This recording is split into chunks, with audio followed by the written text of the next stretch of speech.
अस्सलाम वालेकुम बच्चों। जैसा कि आपको पता होगा कि इससे पहले वाले वीडियो में हमने क्लास 2 लेसन नंबर 2 को हमने पढ़ाया था। आज हम लेसन नंबर 3 पढ़ेंगे। इसका हेडिंग होगा दुश्मन पर रहम। ये दुश्मन पे रहम, ये दुश्मन कौन होते हैं और रहम कौन करता है। आइए सबसे पहले तो ये अल्फाज और मानी हम देखेंगे, लफ्ज़ के क्या माने आते हैं। जैसे दुश्मन, इसके माने आते हैं मुखालिफ, खिलाफ वर्जी करने वाला। गिरोह, गिरोह का मतलब होता है जमात, है ना।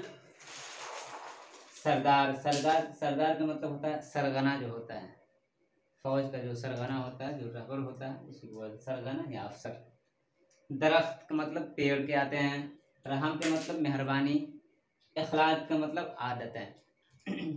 ये अल्फाज और मानी आपके। अब आइए क्वेश्चन आंसर, इसको हम देखेंगे क्या क्वेश्चन है और इसी में हम आपको समझाने की कोशिश करेंगे इंशाल्लाह।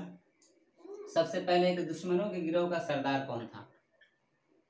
तो आप जान रहे होंगे कि इस चैप्टर के अंदर एक चीज दिया है कि एक बार दुश्मन जो है ना, वो मदीने पे चढ़ाई कर दिया। हमारे आका मोहम्मद सल्लल्लाहु अलैहि वसल्लम उस वक्त थे। तो उस गिरोह के सरदार का नाम था दासूर। हमने लिखा है जवाब में, दुश्मनों के गिरोह का सरदार दासूर था। तो वो क्या किया था कि अपने फौज को लेकर के और मदीने के ऊपर चढ़ाई कर दिया। मोहम्मद सल्लल्लाहु अलैहि वसल्लम को जब इस बात का पता चला तो आप सल्लल्लाहु अलैहि वसल्लम मुसलमानों की फौज को लेकर के और मुकाबले के लिए निकल पड़े। उस दासूर से, उस दुश्मनों से, इस्लाम के जो दुश्मन थे उससे मुकाबले के लिए मैदान में निकल पड़े। तो दुश्मन डर के मारे पहाड़ में जाकर के छुप गए, ठीक है। और मुसलमान एक खुले मैदान में ठहरे हुए थे, क्योंकि मुसलमानों को भले ही तादाद कभी भी कम रहती थी, लेकिन अल्लाह को उसको इतना यकीन था कि उसके हाथ में सबसे बड़ी ताकत अगर होती थी, वो तलवार की ताकत नहीं होती थी, और वो घोड़े की ताकत नहीं होती थी, वो तीर कमान की ताकत नहीं होती थी, बल्कि अगर ताकत होती थी तो वो सबसे बड़ी कुरान और हदीस की ताकत, अल्लाह की बताई हुक्मों की ताकत होती थी। इतना यकीन था उसको अल्लाह के ऊपर कि उस यकीन के बलबूते पे वो बड़े से बड़े जंग को जो है ना फतह कर लेते थे। आपने तारीख पढ़ा होगा। तो कहे कि दुश्मन डर के मारे पहाड़ में छुप गए और मैं मुसलमान खुले मैदान में ठहरे हुए थे। तो रसूलुल्लाह सल्लल्लाहु अलैहि वसल्लम उन सब के हट करके और एक कहीं वहीं पे मैदानी में एक पेड़ था, एक दरख्त का, दरख्त के नीचे जाकर के साए में जाकर के लेट गए। जब छुपे हुए थे दुश्मन, जब वो देखा कि सारे गिरोह जो मुसलमान के हैं, सब के सब लोग, जितने भी लोग हैं, एक जमात, वो एक जगह इकट्ठी है और हुजूर सल्लल्लाहु अलैहि वसल्लम, हमारे नबी जो है, वो एक पेड़, एक दरख्त के नीचे जाकर के लेटे हुए हैं। तो अब क्या करते हैं ये दुश्मन। तो रसूलुल्लाह सल्लल्लाहु अलैहि वसल्लम उन सब से हटकर दूर एक पेड़ के नीचे जाकर के लेट गए।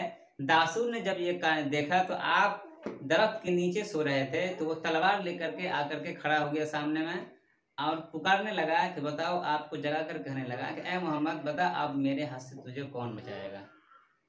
मोहम्मद सल्लल्लाहु अलैहि वसल्लम को कि ये दासूर कह रहा है कि बताओ अब मेरे हाथ से तुझे कौन बताएगा, यहाँ तो कोई नहीं है, तुम्हारी जो फौज है वो भी एक अलग है, यहाँ तो तुम अकेले हो। तो हमारे नबी सल्लल्लाहु अलैहि वसल्लम ने बड़े ही इत्मीनान के साथ जवाब दिया, है ना, और कहा कि मुझे अल्लाह बचाएगा। यकीन था उसको, इतना कहना था कि उसके हाथ से जो तलवार होता है वो छूट जाता है। मोहम्मद सल्लल्लाहु अलैहि वसल्लम उस तलवार को ले लेते हैं और कहते हैं बता अब तुझे कौन बचाएगा। दुश्मनों को कहा, दासूर को बोलते हैं हमारे नबी कि अब बता तुझे कौन बचाएगा। तो वो दुश्मन थर्रा जाता है, वो कांपने लगता है। तो आप सल्लल्लाहु अलैहि वसल्लम ने बड़े इत्मीनान से जवाब दिया, है ना, कि अल्लाह बचाने वाली ज़ात किसकी है, वो अल्लाह की है, इसलिए हमें तो अल्लाह ने बचा लिया, अब तुझे बता तुझे कौन बचाएगा। तो उसका तो यकीन उतना पुख्ता नहीं था अल्लाह के ऊपर में, है ना। तो कांपने लगा और कहा कि आपके अलावा कोई नहीं बचा सकता है। अल्लाह तबारक व तआला ने हमारे नबी को रहमदिल इंसान बनाया था। अल्लाह ने इतना रहम दिया था कि हर किसी के ऊपर में रहम और करम करते थे।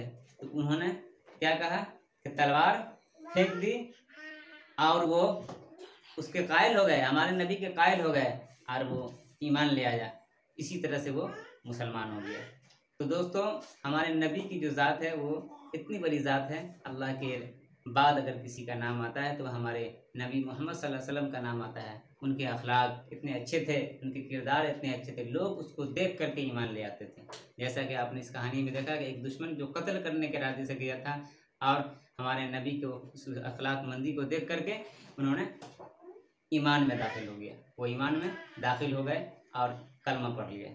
तो ये इस कहानी के अंदर दिया गया है। तो वही कहा है कि दुश्मनों के गिरोह का सरदार दासूर था।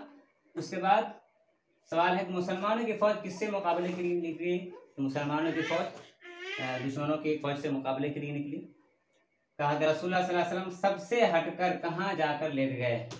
आपको पता होगा कि रसूलुल्लाह सल्लल्लाहु अलैहि वसल्लम सबसे हटकर पेड़ के नीचे जाकर के आराम फरमा रहे थे, यानी लेट गए। कहा आखिर सवाल है कि दासूर किस चीज को देखकर मुसलमान हो गया? तो दासूर हमारे नबी, हमारे मोहम्मद सल्लल्लाहु अलैहि वसल्लम, दासूर रसूलुल्लाह सल्लल्लाहु अलैहि वसल्लम के अखलाक को देख करके वो मुसलमान हो गया। ये जवाब है। यहाँ नीचे हमने वाहिद और जमा लिखा है, तो वाहिद इस लाइन में ये वाहिद होगा, वक्त ये वाहिद है, इसकी जमा औकात, मुकाबला इसके जमा आएंगे मुकाबले। तलवारें जमा है, तलवारें जमा, इसका वाहिद तलवार आएगा, लेकिन ये ऊपर नीचे हो गया है, मैं इसको मिटा करके लिख देता हूँ। तलवार ये वाहिद है, इसके जमा तलवारें। ये आपको वाहिद आएगा बात, बात वाहिद है और इसकी बातें ये जमा है। ये आपका लेसन नंबर 3 में आप इसको याद करेंगे, इसके वर्ड मीनिंग को और इसके वाहिद और जमा को। बाकी जो होगा हम आपको होमवर्क देंगे, ये पीछे जो हमने लेसन नंबर 2 पढ़ा था उसका हम होमवर्क देंगे, आप उसको बना कर